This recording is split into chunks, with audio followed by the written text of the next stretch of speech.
রিমিশার সাথে কাল রাতে একটা অদ্ভুত আর ভুতুড়ে কাণ্ড ঘটে গেল। এমন না যে এরকম ঘটনা ওর সাথেই প্রথম হয়েছে, এর আগে ওর সাথে এরকম ঘটনা অনেকবার হয়েছে। কাল রাত ঠিক 11:30টার দিকে রিমিশা ওর খাটের উপর বসেছিল, সাথে আমার ছোট বোনও ছিল।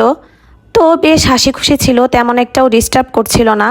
আমার ছোট বোন বসে বসে মোবাইল টিপছিল আর অমনি বসে আমার বোনের দিকে তাকিয়ে তাকিয়ে হাসছিল। হঠাৎ করে রিমিশা জানালার দিকে তাকিয়ে কেন জানি অনেক বেশি ভয় পেয়ে যায়।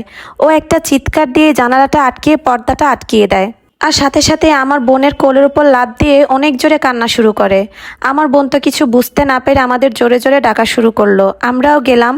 যাওয়ার পর দেখি রিমিশা অনেক বেশি ভয় পেয়ে আছে আর একেবারে আমার বোনের কোলের মধ্যে যে কুকরি দিয়ে বসে আছে আর অনেক জোরে জোরে চিৎকার দিয়ে কান্না করছিল। আমি পর্দা সরিয়ে জানালাটা খুলে দেখতে যাবো যে কি দেখে এমন ভয় পেল, কিন্তু ও আমাকে কোনোভাবেই জানালা আর পর্দা খুলতে দিচ্ছিল না। রিমিশার আব্বু আর আমি অনেক কষ্টে ওকে শান্ত করি, কিন্তু তারপরও মনের মধ্যে একটা ভয় থেকেই গিয়েছে। এরকম ঘটনা ওর সাথে এর আগেও হয়েছে, আর এ কারণে আমার বাবা বিভিন্ন কুসংস্কার বিশ্বাস করে আর ওকে বিভিন্ন তাবিজ কবজ আর অনেক কবিরাজিও করেছে। আমার আব্বুকে অনেক নিষেধ করার পরেও সে তার গ্রামের বাড়ির এক কবিরাজের কাছ থেকে 7 জেলার মাটি আর 7 নদীর পানি এনে ওকে গোসল করিয়েছে। বট গাছের নিচে বসে ওকে মিষ্টি কিছু খাবার খাওয়ানো হয়েছে। এমনকি রাত 3টার দিকে ওর জন্য 3 রাস্তার মোড়ে 10 কেজি মিষ্টি এনে ভোগ দিয়েছে। আমার আব্বু যেখান থেকে পারে ওর এই প্রবলেমের জন্য বিভিন্ন কবিরাজি টোটকা ইউজ করেছে, কিন্তু কোনোভাবেই এগুলোর ফল পায়নি। কারণ এগুলো কোনো কবিরাজির বিষয় না, এগুলো একটা নিউরোলজিক্যাল ডিসঅর্ডার। মানে ও নিজের চোখের সামনে অনেক কিছুই দেখে, এই কারণে হয়তো বা এই টাইপের আচরণ। তাছাড়া কিন্তু এর আগে ওর চুল ছিঁড়তো, এগুলোও কিন্তু একটা নিউরোলজিক্যাল ডিসঅর্ডার।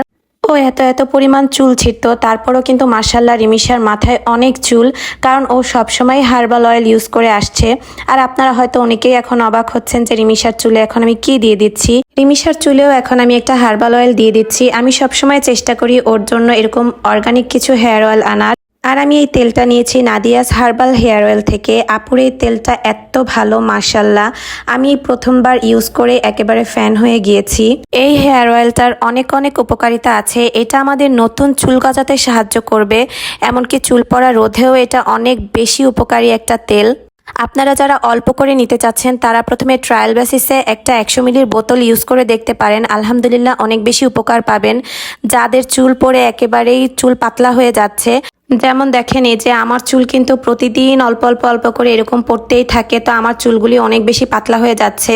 তাই আমার এরকম একটা হার্বাল হেয়ার অয়েলের অনেক বেশি জরুরি ছিল, আর আমি এই কারণে আপুর কাছ থেকে এই তেলটা নিয়ে এসেছি আর এনেই আমি আমার চুলে দেওয়া স্টার্ট করেছি।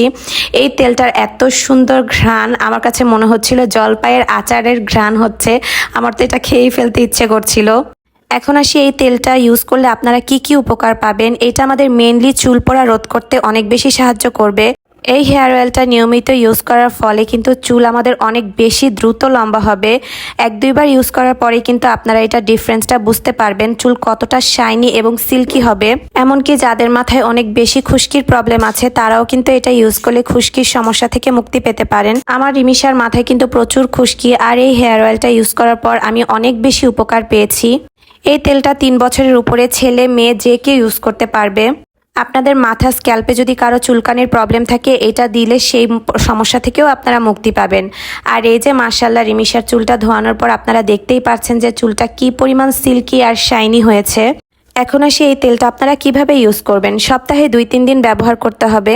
রাতে লাগিয়ে রেখে সকালে শ্যাম্পু করে ফেললেই হবে। যাদের রাতে তেল দিতে সমস্যা হয় তারা দিনে তেল লাগাবেন, 2-3 ঘন্টা পর শ্যাম্পু করে ফেলবেন।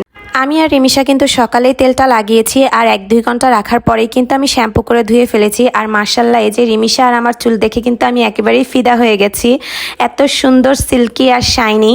আপনারা যারা চুলের সমস্যায় ভুগছেন তারা কিন্তু 2-3 বার ইউজ করলেই ডিফারেন্সটা বুঝতে পারবেন ইনশাল্লাহ। আর রিমিশার মাথায় তেল দিলে কিন্তু ওর মাথাটাও অনেক সুন্দর ঠান্ডা থাকে। তো ওর যেই সমস্যাটা হয়েছে, ওকে আমি একটা নিউরোলজিস্ট দেখাতে যাব আগামীকাল। আপনারা সবাই ওর জন্য দোয়া করবেন। ও হঠাৎ কেন এরকম করে, ও কি আসলেই কিছু দেখে কিনা, তো এগুলোর জন্য আমি অনেক বেশি টেনশনে আছি। আজকের ভিডিওটা এতটুকুই। সবাই ভালো থাকবেন, সুস্থ থাকবেন। আল্লাহ হাফেজ।